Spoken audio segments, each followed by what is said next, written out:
Hola, buenas noches, buenos días, buenas tardes y buenas madrugadas, que los conozco. América Latina, el continente que todo lo tiene, pero no logra salir adelante, no logra desarrollarse. Tantos recursos, tantas oportunidades que se quedan en el que podría llegar a ser. Esa ha sido, es y seguirá siendo nuestra realidad por muchísimo más tiempo. ¿Pero por qué? Bueno, pues una vez roto el vínculo colonial, casi ningún país pudo reorganizarse y estabilizar las instituciones republicanas. Los siglos XIX y XX se caracterizaron por constituciones de poca duración, caudillismo, golpes de estado, dictaduras y en general gobiernos autoritarios que o bien llegaban al poder a través de la forma tradicional, utilizando la fuerza traducida en las fuerzas armadas contra el pueblo, o usando una práctica que no solo sigue estando vigente sino más viva que nunca, el populismo, que apela directamente al pueblo para construir o mantener su poder, entendiendo al pueblo como las clases bajas, marginadas y sin privilegios socioeconómicos. Suele basar su estrategia en la constante denuncia de los males que aquejan al pueblo por parte de los sectores privilegiados de la sociedad. A esta práctica se le suma el uso de la demagogia, que es la degeneración de la democracia. Consiste en que los políticos, mediante cohesiones o halagos a los sentimientos elementales de los ciudadanos, tratan de conseguir o mantener el poder. ¿No les da la impresión de tener un déjà vu? Después de esta introducción, resumiendo muy resumidamente la historia de América Latina,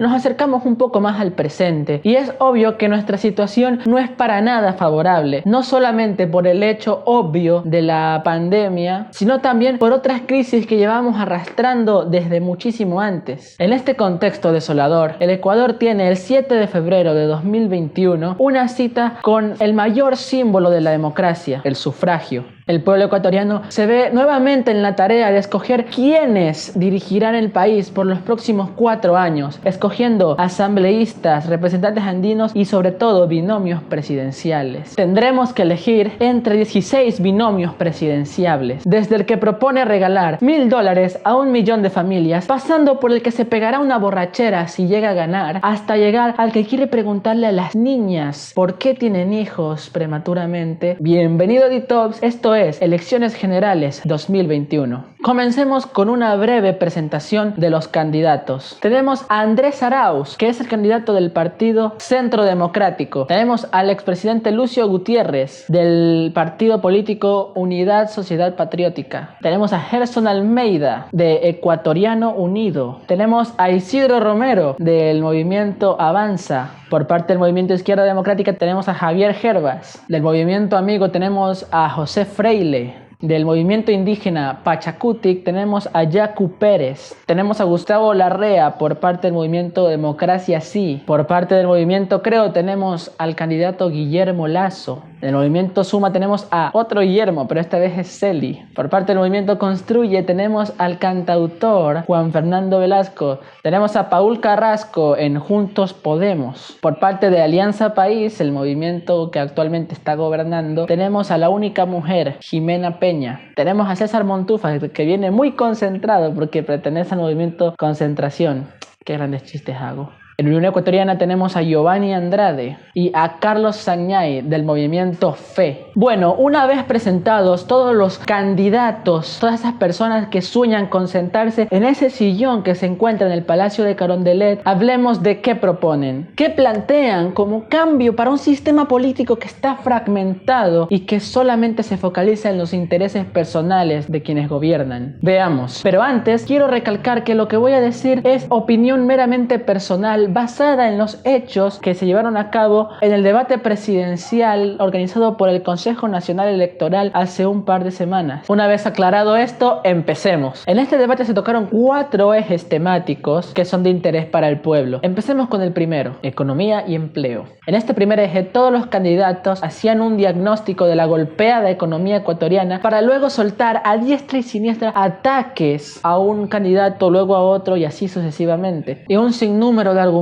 que caían en la falacia o en la demagogia pura y dura. Y las únicas cosas que salían a la luz y que eran interesantes y que tenían un poco de sentido eran cosas como diversificar la economía y apoyar a la industria del agro. Pero de ahí salían cosas como tener una economía amigable con el medio ambiente, y en la misma frase estaba el concepto de minería, que para los que no saben, la minería, tanto legal como ilegal, supone un serio problema para el medio ambiente y la contaminación del agua en los países latinoamericanos. También salían cosas como ofrecimientos de préstamos con tasas de interés bajísimas. También decían cosas como bajar los impuestos, pero no explicaban cómo, si van a bajar los impuestos, van a pagar los salarios de los servidores públicos que de por sí ya habían visto atrasos y disminuciones en sus sueldos por el tema de la emergencia sanitaria por la COVID-19. Por tanto, estos argumentos son pura demagogia. Y luego habían otros candidatos que directamente decían que iban a regalar dinero. ¿Por qué? Por nada,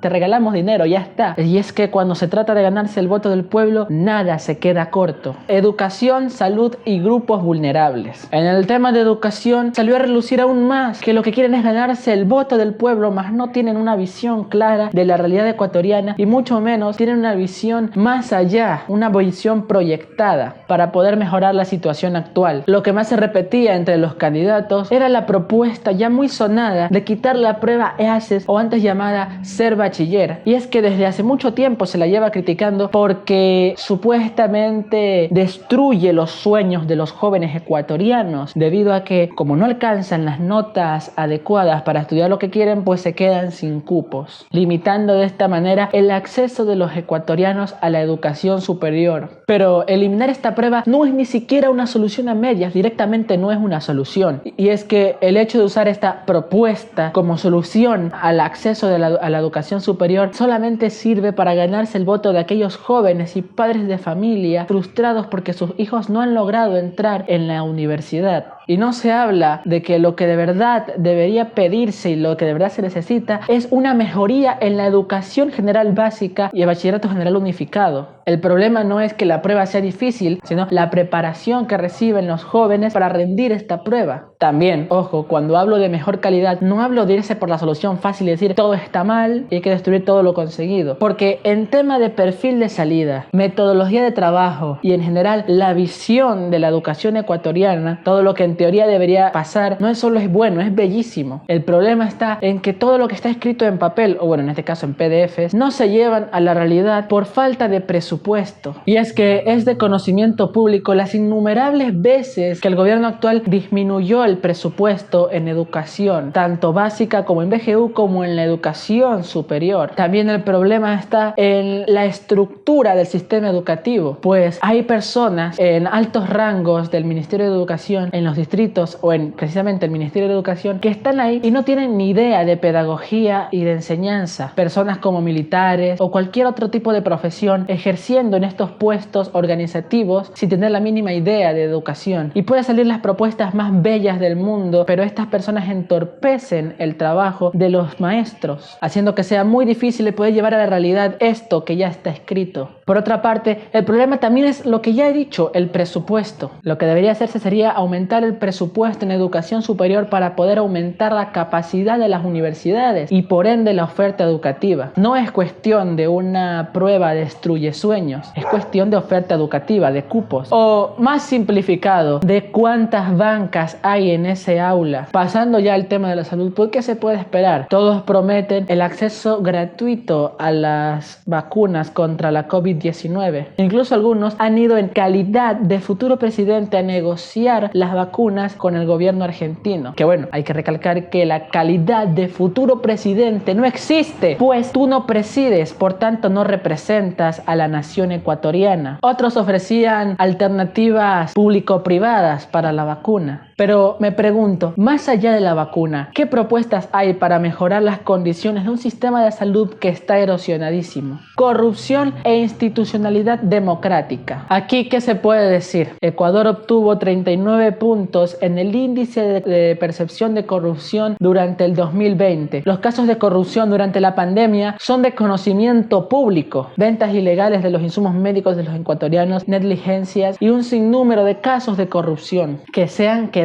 en el limbo, pues las investigaciones no avanzan. Y bueno, los responsables, bien gracias desde sus casas. Los diversos poderes del Estado se encuentran entrelazados y secuestrados por la corrupción. Ante este escenario, algunos pasan desde proponer la pena de muerte contra los corruptos a decir que la corrupción se encuentra en nuestras casas. Y bueno, oye, entiendo la intención de decir que la corrupción se encuentra en nuestras casas, pero es peligroso porque le estás quitando responsabilidad a los que de verdad son corruptos y que de verdad han robado millones al pueblo ecuatoriano y que han costado vidas durante esta pandemia. ¿Cómo pretenden asegurar la autonomía de los diferentes poderes del Estado? Son preguntas que nunca tuvieron respuesta, ¿está claro? Relaciones internacionales y derechos humanos. Aquí algunos me convencieron, pues proponían abrir el mercado nacional al mundo y traer inversión extranjera al país. No tengo nada más que decir en este apartado. Una vez analizado de forma muy rápida y resumida todo lo visto en el debate presidencial, ahora sí vamos a hablar de los Shido, mi decisión de voto, sin antes advertir que lo que voy a decir es meramente personal y 100% subjetivo. Depende de ti el tomar una decisión de voto. Después de todo esto, de ver entrevistas, leer los planes de gobierno y todas esas vainas, además de recalcar temas que quedaron afuera o se tocaron muy en la superficie, como el tema del cuidado del medio ambiente y violencia de género, donde se hablaron barbaridades basadas en el completo desconocimiento por parte de los candidatos, puedo decir que ninguno de los 16 binomios me convenció, y al no convencerme no me representan.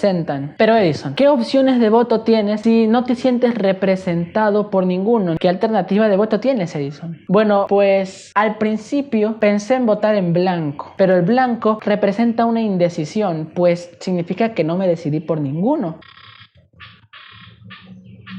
Y como tal, no sirve de nada, pues no cuenta como expresión mía y por tanto no cuenta como expresión del pueblo. Simplemente significa que es alguien que no tiene nada que decir. Y yo sí tengo mucho que decir. Y para mí, el votar por alguien no es una opción. Así que llegué a la conclusión de que votaré nulo. Sé que puede ser muy controversial el decir que voy a votar nulo, pero escuchen. Según el artículo 147 de la Ley Orgánica Electoral Ecuatoriana, si la cantidad de votos nulos supera a los candidatos, se declara la nulidad en las elecciones. Es decir, las elecciones se van para Narnia. Además de que el voto nulo sí representa una decisión, pues soy yo o tú diciendo no me representa ninguno, y al no representarme estoy en contra de esta elección y exijo mejores candidatos. Es por esta razón que yo voy a votar nulo. Y es que los candidatos actuales no se toman en serio al pueblo y por eso eran barbaridades, por eso no se preparan, no hay un compromiso y seriedad por parte de ellos. Estamos en un momento crítico de nuestra historia y no estamos para payasadas. Podemos concluir entonces que este 7 de febrero y los días posteriores serán críticos y definitorios de nuestro futuro cercano. Debemos elegir con responsabilidad. Yo como joven y ustedes como jóvenes, bueno, los que me estén viendo que sean jóvenes, pero también los adultos, debemos involucrarnos y participar, pero participar haciéndolo informados y tomando decisiones en base a nuestras convicciones y principios y no en populismos. Y por último, recuerden que el voto es personal y no tienes que estar de acuerdo conmigo y todas las cosas que he dicho aquí, pero tampoco debes estar en mi contra porque yo no estoy en tu contra. En el mundo no hay blancos o negros, hay matices de grises. Debemos dialogar, pues el diálogo es la expresión de la democracia. Así que votar, muchachas y muchachos. Y solo por si acaso, vamos preparando nuestra maleta para emigrar. Nos vemos en el próximo video.